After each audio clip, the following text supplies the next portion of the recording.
बोलो किसने मारा विराट को? महाराज, दो भाई हैं वो, राम और लक्ष्मण, और उनके साथ एक सुंदरी भी है। अनुपम सौंदर्य है उस स्त्री का, हिरनी सी आंखें, गज सी चाल, पुष्प सी कोमलता, देव तुल्य तेज है। ऐसी सुंदरी तो संपूर्ण संसार में केवल एक ही है, मिथिला की राजकुमारी सीता। सीता? यदि सुंदरी है तो विलंब कैसा? अभी उसे विधवा करके अपने महल में ले आता हूं। इतनी भी क्या शीघ्रता है भैया? मुझे लगता है कि उन पर कोई भी प्रहार करने से अधिक श्रेष्ठ होगा कि हमें रावण भैया को इस विषय में सूचित करना चाहिए। मुझे पूर्ण विश्वास है कि इस सूचना से भैया को विश्व विजय सी प्रसन्नता मिलेगी।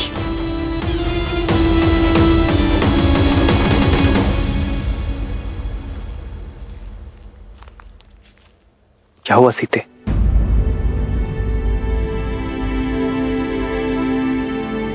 कुछ नहीं आ रहा। एक पति और पत्नी के बीच ना ही दुख छुपे रहने चाहिए, ना ही सुख, और ना ही कोई चिंता। मुझे ये सब देखकर उचित नहीं लग रहा है। और हिंसा तो सबसे बड़ा धर्म है ना, फिर धर्म के पथ पर चलने वाले हिंसा का पालन कैसे कर सकते हैं? आर्य, उचित कहा तुमने सीते। अहिंसा से बड़ा कोई धर्म नहीं है, किंतु कई बार शांति पाने के लिए युद्ध करना आवश्यक हो जाता है सीते। और हिंसा तो हम हर क्षण करते हैं। हम जब श्वास लेते हैं तो न जाने कितने सूक्ष्म जीव मारे जाते हैं। हम जब धरा पर चलते हैं तो न जाने कितनी वनस्पति, कितने कीट कुचले जाते हैं। श्वास लेना एक व्यवस्था है सीता, और व्यवस्था को स्थापित करने के लिए की गई कठोरता हिंसा नहीं होती। किसी निर्दोष पक्षी के प्राण लेना हिंसा है, किंतु किसी निर्भक्षी का संहार करना, उसका अंत करना धर्म की स्थापना है। हम उनका नाश कर रहे हैं जो संसार में अव्यवस्था फैलाना चाहते हैं। आपका कथन उचित है आर्य, किंतु फिर भी इतने सारे प्राणों की बलि देखकर मन अशांत होता है आर्य। जानता हूं सीता, ये सरल नहीं है, किंतु आवश्यक है। इन राक्षसों का नाश ही संसार का उद्धार करेगा, जग में शांति स्थापित करेगा, और निर्बलों की सुरक्षा के लिए शस्त्र उठाना होगा। किंतु हमें अपने कर्मों का फल भी तो भोगना होगा ना? अवश्य भोगना होगा। हमारे जीवन में अनेक कठिनाइयां आएंगी, किंतु यह यात्रा बलिदान की यात्रा है। अपने परिवार के लिए एक व्यक्ति का बलिदान देने में कोई बुराई नहीं है। वैसे ही गांव के लिए परिवार का बलिदान, राष्ट्र के लिए गांव का बलिदान, संसार के लिए राष्ट्र का बलिदान, और धर्म के लिए संसार का बलिदान। तो बताओ सीता, तुम मेरा साथ दोगी?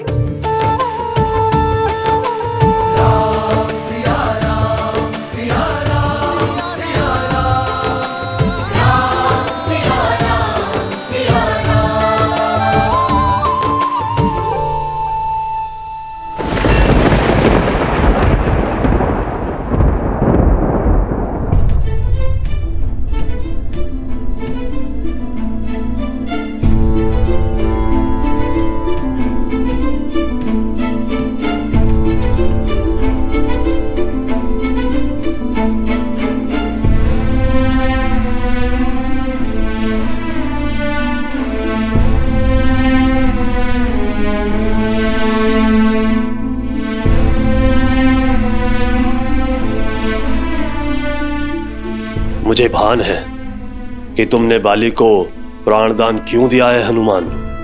वानरों की नियति से अनभिज्ञ नहीं हूं मैं। जामवंत जी, बाली कभी बुरा नहीं था, पर क्रोध ने उसकी बुद्धि भ्रष्ट कर दी। सुग्रीव बाली विवाद में मैं वानरों की शक्ति की हार स्वीकार नहीं कर सकता था, इसलिए मुझे हस्तक्षेप करना पड़ा। मुझे आशा है कि बाली अपना अभिमान त्याग महाराज सुग्रीव को अपना ले, तो वानरों की सफलता का उदय हो जाए। पर तुम्हारी आशा टूटती दिखती है मुझे। बाली हमारा साथ कभी नहीं देगा। ब्रह्म के मेघों से यदि अपमान का चक्रवात मिल जाए तो विनाश कोई नहीं रोक सकता हनुमान। बाली का अभिमान ही उसके अंत का कारण बनेगा। भैया, बाली भैया,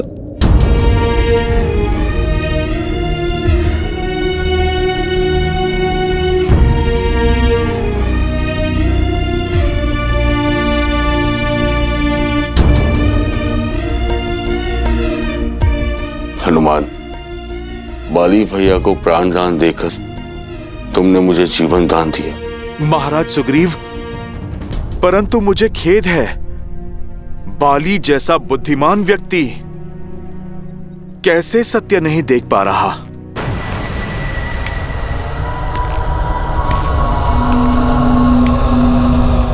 बाली आ रहा है सुग्रीव, और वो तुमसे अपना प्रतिशोध लेगा। भैया, बाली भैया, उस ओर।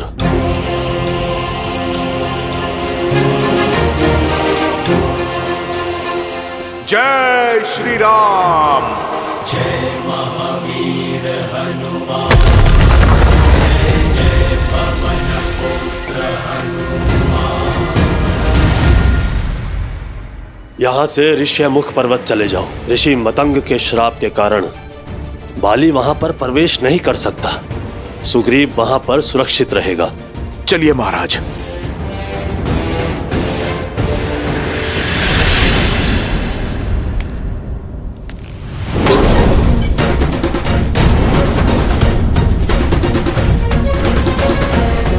मुझसे बचकर नहीं जा सकते हो तुम सुग्रीव। मैं तुम्हें पाताल से भी खोज लूंगा। ऋषिमुख पर्वत पर पहुंचने से ही पहले मार दूंगा मैं तुझे।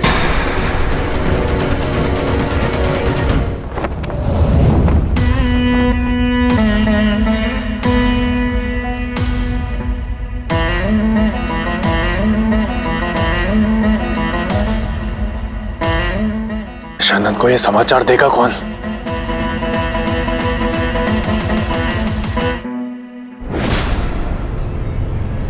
भाई की गंध मुझसे छुपती नहीं कर।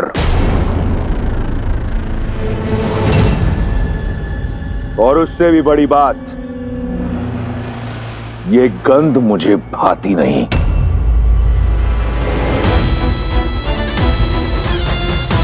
मैंने अपने सौतेले भाइयों को दंडक का शासन सौंपा, ये सोचकर कि वो वहां अपने भाई का साम्राज्य स्थापित करेंगे। इसलिए नहीं कि वो इस तरह भयभीत होकर मेरे समक्ष खड़े हों। तुम्हारे झुके हुए नेत्र इस साफ बताते हैं कि तुम्हारा भय, तुम्हारी व्याकुलता उचित भी है और आवश्यक भी, परंतु स्मरण रहे, आज मेरे कान किसी भी प्रकार की बुरी सूचना सुनने को सज्ज नहीं। ये भय फिर दिखा तुम्हारे नेत्रों में, परंतु अच्छा लगा क्योंकि ये भय रावण का है, होना चाहिए।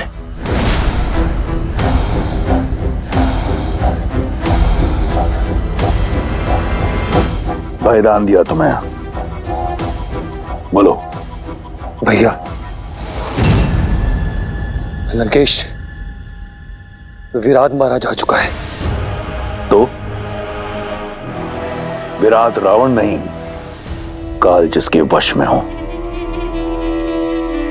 परंतु लंकेश, विराट का संहार एक वनवासी मनुष्य के हाथों हुआ है। किंतु वो एक साधारण व्यक्ति नहीं है।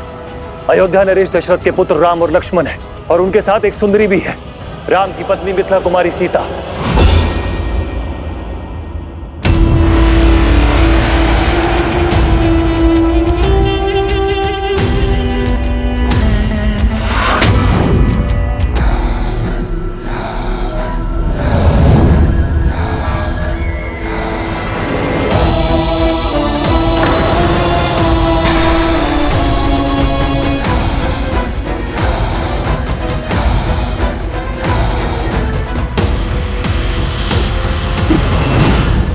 ये तलवार चेतावनी है खर। वन का दायित्व तुम्हारा है, तो उसमें उपजी समस्या मेरी क्यों? यहां बालकों की भांति भिक्षा मत मांगो, वीरों की भांति लड़ो और मार दो उन वनवासियों को। जी लंकेश, भय केवल इस आभास का था कि एक साधारण मनुष्य विराट जैसे राक्षस का संहार कैसे कर सकता है। भविष्य में समस्या नहीं, समाधान लेकर मेरे समक्ष आना, अन्यथा अब जाओ यहां से। और अगली बार अपनी समस्या का पिटारा खोलने से पहले स्वयं का शीश धड़ से अलग कर लेना, पीड़ा कम होगी। और स्मरण रहे, मेरा उन वनवासियों से कोई लेना देना नहीं। क्षमा लंकेश।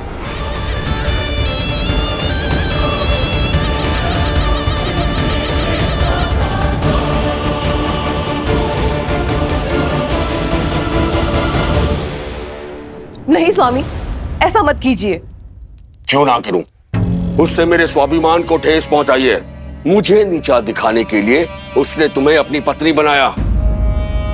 अब प्रतिशोध का एक ही मार्ग है, रूमा से विवाह। ऐसा अनर्थ मत कीजिए स्वामी। क्यों? क्यों ना करूं? वो करे तो नियम, और मैं करूं तो अनर्थ। जो नियम सुग्रीव पर लागू होता है, तुम पर लागू होता है, वो मुझ पर क्यों नहीं? क्योंकि सुग्रीव ने आप ही के आदेशानुसार उस गुफा के मुख पर चट्टान रखी थी। आप ही के आदेश पर उसने किष्किंधा को संभाला था। और स्वामी, आपने तो रूमा को पुत्री समान प्रेम दिया है, तो अब क्यों प्रतिशोध की आग में आप अपना सम्मान, अपना गौरव और अपने धर्म को भस्म कर रहे हैं? क्यों अधर्म करके नरक के भागी बन रहे स्वामी? चट्टान तब रखनी थी जब मेरी मृत्यु हो जाती, तब। लेकिन रक्त बहकर बाहर आया था। वो रक्त नहीं था। वो उस मायावी की माया भी तो हो सकती थी ना। सुग्रीव की चाल भी तो हो सकती है। नहीं चाहिए मुझे धर्म, नहीं चाहिए मुझे स्वर्ग, और ना ही मोक्ष। यहाँ राज शक्ति और युक्ति से होता है, और ये दोनों ही अपार है मेरे पास। इसीलिए राज भी मेरा होगा और रूमा भी। सुग्रीव को मूल्य तो चुकाना ही होगा। सैनिकों, रूमा को मेरे समक्ष प्रस्तुत करो। रुक जाइए स्वामी, अंगद के विषय में तो सोचिए। वो भी बालक है, उस पर क्या प्रभाव पड़ेगा? उसके लिए यह प्रशिक्षण होगा। वो भी तो देखे कि वानर राज कैसे बना जाता है।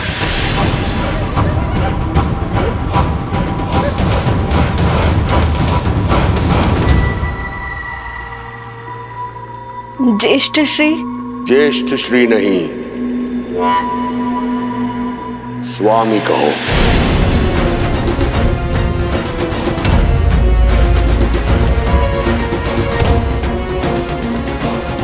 आज से तुम मेरी पत्नी हो। आज रात्रि मैं सुग्रीव का वध करके तुम पर अपना अधिकार रखूंगा।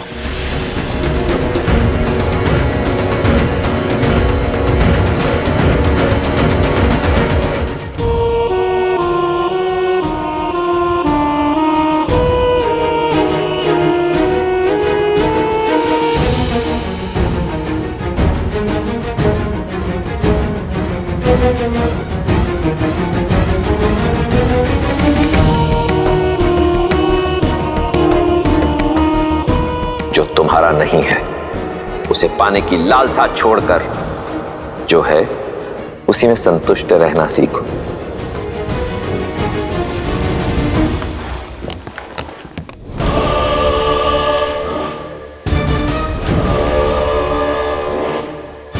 किसने किया ये दुस्साहस? किसे अपने प्राणों से प्रेम नहीं? समक्ष आओ। क्षमा करे भैया, ये दुस्साहस मैंने किया है क्योंकि मैं आपको किसी भ्रम में नहीं देख सकती। भ्रम? हाँ भैया, सीता की जिस छवि को आपने देखा था अब वो वैसी नहीं रही। अब वो महलों की राजकुमारी से एक वन की सन्यासिनी बन चुकी है। तनिक सोचिए भैया, सीता के सौंदर्य और तेज के बारे में। आपके साथ लंका की स्वामिनी के रूप में खड़े होकर वो कैसी लगेगी? उसका प्रारब्ध आप ही के आने की प्रतीक्षा में है। बेचारी, जिस राजकुमार से विवाह किया उसके पास राज्य तो छोड़िए, कांटों से बचने के लिए पांव में पादुका तक नहीं। जिस स्त्री को लंका की मखमल शैया पर होना चाहिए वो पथरीली चट्टानों पर सो रही है। लंका की सुगंधित और कमलों से सज्जित सरोवर के स्थान पर जोंक और कीड़ों से भरे वन्य तालाबों में स्नान कर रही है।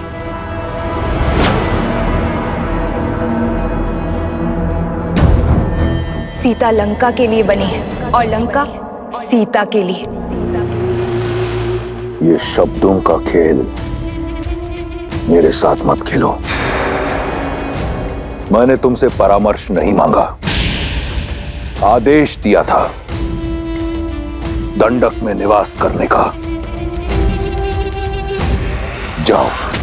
राम राम राम राम राम राम राम राम राम।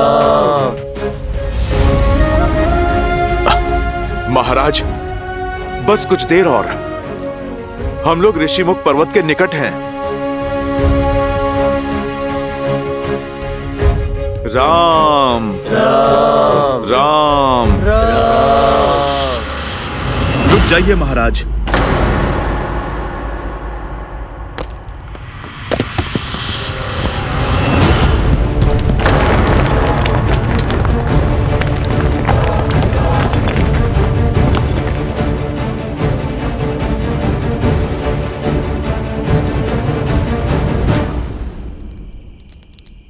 महाराज, आप चलिए।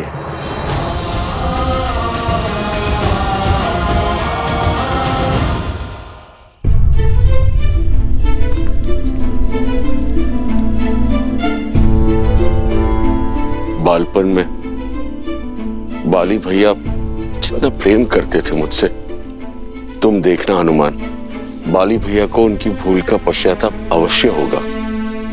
हमारे मत मिले ना मिले, हमारे मन अवश्य मिलते हैं। महाराज सुग्रीव,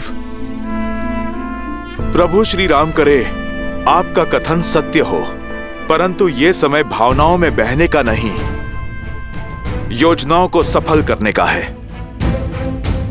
ऋषिमुख पर्वत तो समक्ष है और योजना तो ऋषिमुख पर्वत पर आने की थी ना।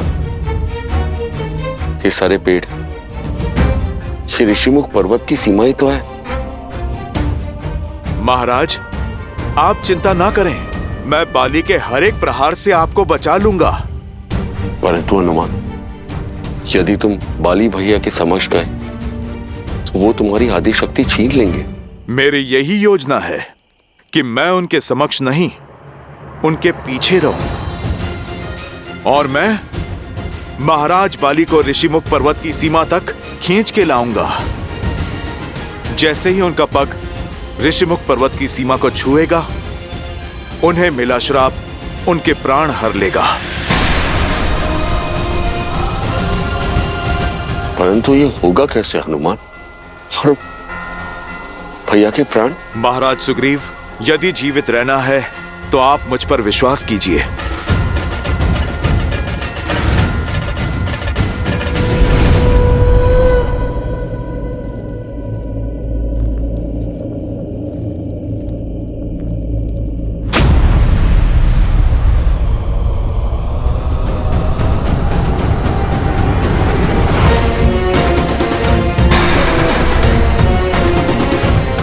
मुझे देखकर भाग रहा है कायर?